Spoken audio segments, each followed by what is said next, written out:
اللهم صل على سيدنا ومولانا محمد وعلى آل سيدنا ومولانا محمد وبارك وسلم وصل علیہ۔ ہمارے آج کے درس کا عنوان ہے سبب ورود حدیث، یعنی جس طرح قرآن کریم کی آیات میں شان نزول سے بحث کی جاتی ہے کہ اس آیت کا شان نزول کیا ہے، اور شان نزول کا سمجھنا قرآن کریم کے فہم کے لیے نہایت ہی ضروری ہے، جس پر امت نے بڑا کام کیا اور صرف اس موضوع پر سبب نزول پر کئی کتابیں لکھی گئیں، بلکہ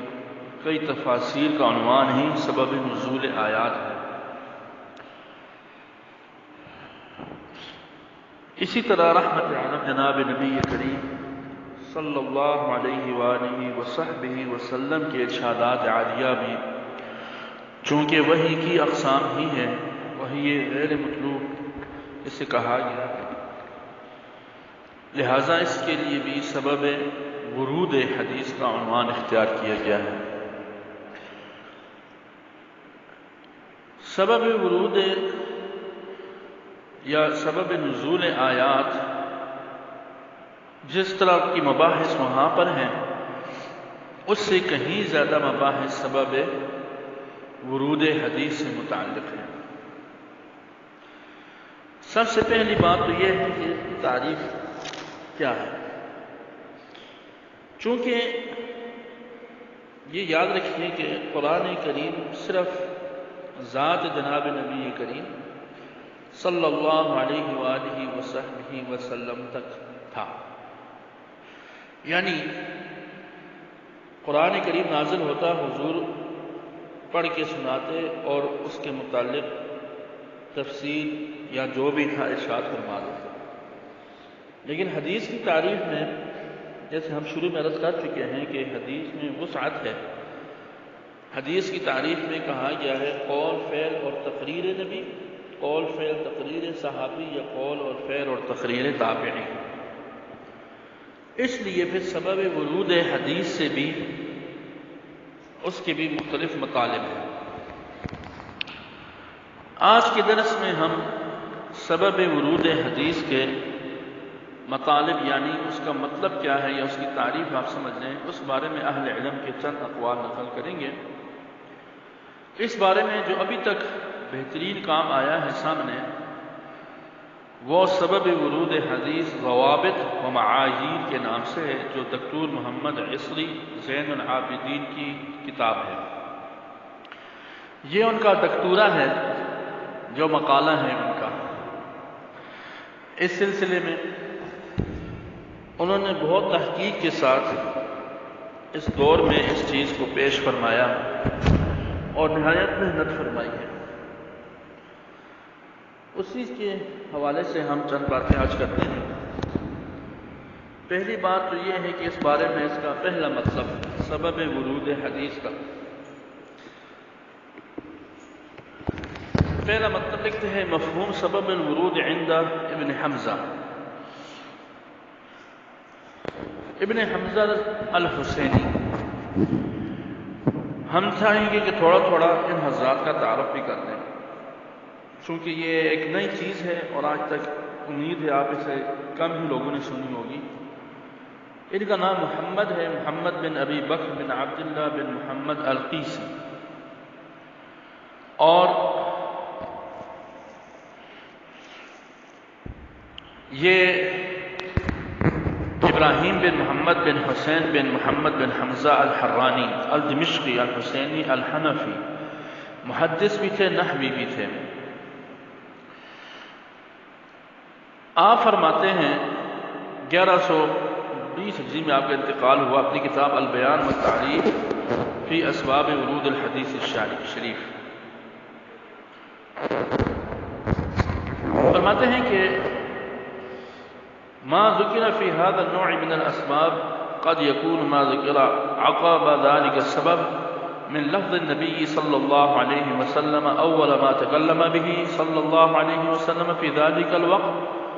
لأمور تظهر للعارف بهذا الشان۔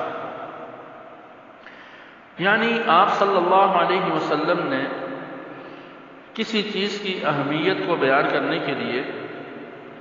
کسی سبب کے فوراً بعد کوئی جملہ ارشاد فرمایا ہو، یعنی کوئی بات ہوئی اور اس کے بعد فوراً آپ نے کوئی بات ارشاد فرما دی اس واقعے کے بعد، تو اس واقعے کے محتم بالشام ہونے کی وجہ سے حضور نے جو بات ارشاد فرمائی گویا وہ واقعہ اس حدیث کے بیان کا سبب بنا۔ حضرت فرماتے ہیں هذا ملخص ما افاده البلقینی فی کتاب محاسن الاصطلاح، یعنی یہ امام بلقینی کی کتاب جو ہے محاسن اصطلاح، وہاں سے میں نے لی ہے۔ البتہ یہاں یہ اضافہ ہے کہ سبب حدیث کبھی تو زمانہ نبوی میں پایا جائے گا، کبھی اس کے بعد اور کبھی ان دونوں کے بعد، یعنی حدیث پاک کا سبب دور نبوی میں بھی پایا جا سکتا ہے، یعنی اس حدیث کے بیان کرنے کا سبب یہ تھا، یا دور صحابہ میں بھی اور کبھی دونوں میں،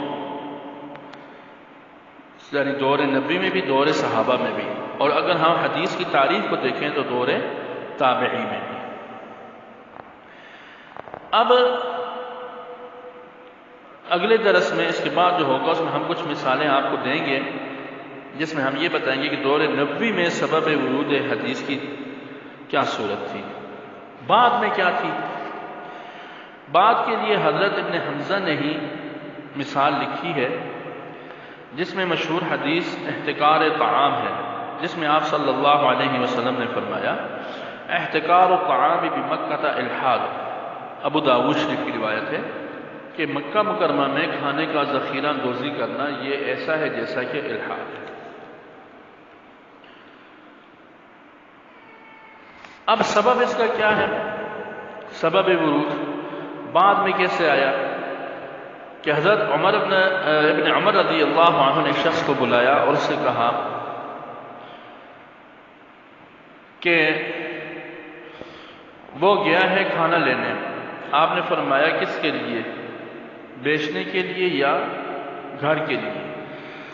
انہوں نے کہا جی بیچنے کے لیے۔ تو آپ نے فرمایا اس کو خبر دو، میں نے حضور سے سنا آپ فرماتے تھے، یعنی یہ حدیث آپ نے ارشاد فرمائی۔ پھر آپ نے فرمایا یہ سبب ہے بعد عصر النبوہ۔ اب حضرت ابن حمزہ نے اس حدیث پاک کو جو انہوں نے دور نبوی کے بعد ارشاد فرمائی، اس میں آپ نے سبب کیا دیا کہ اس وقت وہ شخص احتکار کر رہا تھا، ٹھیک ہے، تو اس وقت بیان فرما دی، یعنی حضور نے وہ بات پہلے فرمائی تھی لیکن ایک واقعہ بعد میں آیا تو ابن عمر فرمانے لگے کہ اس طرح کے واقعات کے لیے گویا حضور نے یہ بات ارشاد فرمائی۔ اب یہاں پر حضرت نے اس میں توسع اختیار فرمایا اور وسعت دی۔ اس طرح ایک حدیث ہے مطلق اد الامانہ الی من ائتمنک ولا تخن من خانک، یعنی جس نے تمہارے پاس امانت رکھوائی پوری ادا کرو اور جس نے تیرے ساتھ خیانت کی اس کے ساتھ تم خیانت نہ کرو، ابو داؤد شریف کی روایت ہے۔ اب اس کا سبب خود امام ابو داؤد نے نقل کیا ہے، یوسف بن ماہک المکی سے فرمایا کہ کنت اکتب لفلان نفقۃ ایتام کان ولیہم فغالطوہ بألف درہم فأداها إليهم فأدركت لهم من مالهم مثلها، قال قلت أقبض الألف الذي ذهبوا بهم، قال لا، حدثني أبي أنه سمع رسول الله صلى الله عليه وسلم يقول أد الأمانة، فذكر ثم قال هذا سبب بعد عصر النبوة۔ فرماتے ہیں کہ میں یتیموں کے لیے کچھ یتامہ تھے ان کا نفقہ لکھا کرتا تھا، تو انہوں نے اس میں خلط مز یعنی کر کے 1000 درہم کر دیے نا، ادھر انہوں نے ادا کر دیے، بس میں نے بھی اسی کی مثل پا لی ہے۔ تو مجھے کوئی کہنے لگا کہ وہ 1000 جو کچھ سے لے گئے وہ کاٹ دو، میں نے عرض کیا نہیں، میرے والد نے مجھ سے یہ حدیث بیان کی اد الامانہ۔ فرماتے ہیں حضور علیہ السلام نے جب اپنے دور میں ارشاد فرمایا تھا بات سمجھیے، تو یہ ضروری نہیں کہ اس کے پیچھے کوئی سبب ہو، لیکن یہ سبب کب پایا گیا؟ دور نبوی کے بعد۔ سمجھ آ گئی بات جی؟ اب بعض حضرات فرماتے ہیں کہ یہ سبب ہے اور بعض فرماتے ہیں کہ یہ تطبیق ہے۔ بہرحال کچھ بھی ہو، آپ صلی اللہ علیہ وسلم کے ارشادات عالی نے آپ نے مطلق فرما دیے، تو اب یعنی بندہ ناچیز کی رائے یہ ہے کہ پھر ہم اس سبب کو صرف دور نبی یا دور صحابہ یا تابعین تک خاص نہیں رکھ سکتے، پھر میرے خیال میں قیامت تک ہوتا رہے گا۔ جیسے دیکھیں یہ اس طرح عام ہے، جیسے حضور نے فرمایا کہ کسی کو دھوکہ مت دو، تو اب اگر عام بات چیت میں کوئی کسی کو دھوکہ دیتا ہے تو دوسرا کہتی میں بھی دے سکتا ہوں لیکن حضور نے منع فرمایا اس لیے میں نہیں دیتا، ٹھیک ہے؟ تو اب اس وقت گویا وہ چیز سبب بن گیا اس بات کا جو حضور نے صدیوں پہلے ارشاد فرمایا۔ میں نے کوشش کی ہے کہ یہ دقت والا مضمون کافی حد تک آسانی سے بیان کروں، تاہم جو لوگ پوری توجہ سے سن رہے ہیں وہ یہ یاد رکھیں کہ حدیث کہ یہ مباحث یہ ہم بہت اختصار سے آپ کو عرض کر رہے ہیں، یہ تو انتہائی تفصیل طلب ہوتے ہیں، اور اگر کسی کو تفصیل چاہیے ہو